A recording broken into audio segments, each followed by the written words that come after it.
সেবার নামে শোষণ ভাঁওতাবাজি, অভিষেকের সেবাশ্রয় নিয়ে অ্যাকশনে রাজ্য।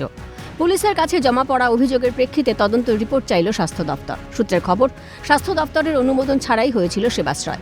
এখন পুলিশি তদন্তে যাঁদের গাফিলতির কথা উঠে আসবে তাঁদের বিরুদ্ধে পদক্ষেপ করতে চলেছে স্বাস্থ্য দপ্তর।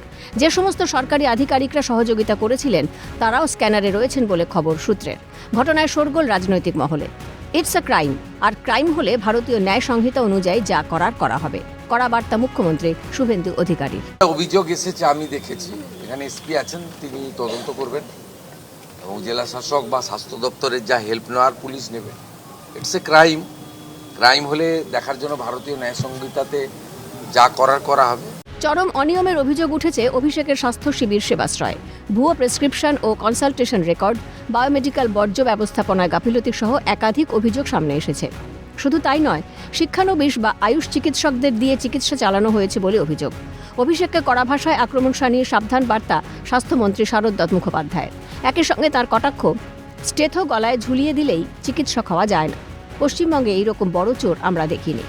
পশ্চিমবঙ্গের নাগরিকের সঙ্গে দ্বিচারিতা করছেন। চিকিৎসক নয়, তাকে দিয়ে চিকিৎসা দিয়েছেন।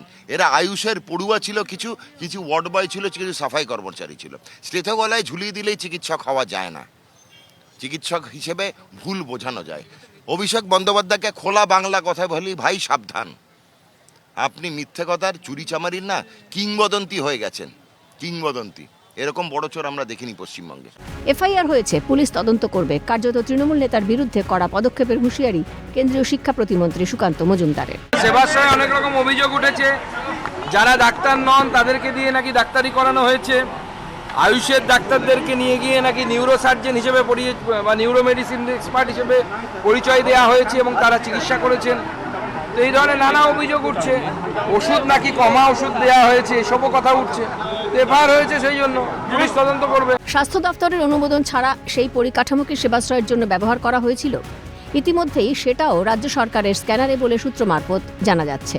প্রশ্ন উঠছে, নিউরোলজিস্ট, কার্ডিওলজিস্ট পরিচয় দিয়ে চিকিৎসা করেছে আয়ুর্বেদের ছাত্রছাত্রীরা। আধুনিক চিকিৎসা ব্যবস্থার নামে মানুষের জীবন নিয়ে খেলছেন তৃণমূল সাংসদ। সেবাশ্রয় ও সেবাশ্রয় 2 শুধুমাত্র টাকা ইনকামের রাস্তা। তবে একের পর এক যেভাবে আইনি জালে জড়িয়ে পড়ছেন অভিষেক, তাতে যে আর পালাবার পথ নেই তা ক্রমেই স্পষ্ট হচ্ছে। একেই বলে পাপের ফল। সায়ন্তন ভট্টাচার্যের রিপোর্ট, ক্যালকাটা নিউজ।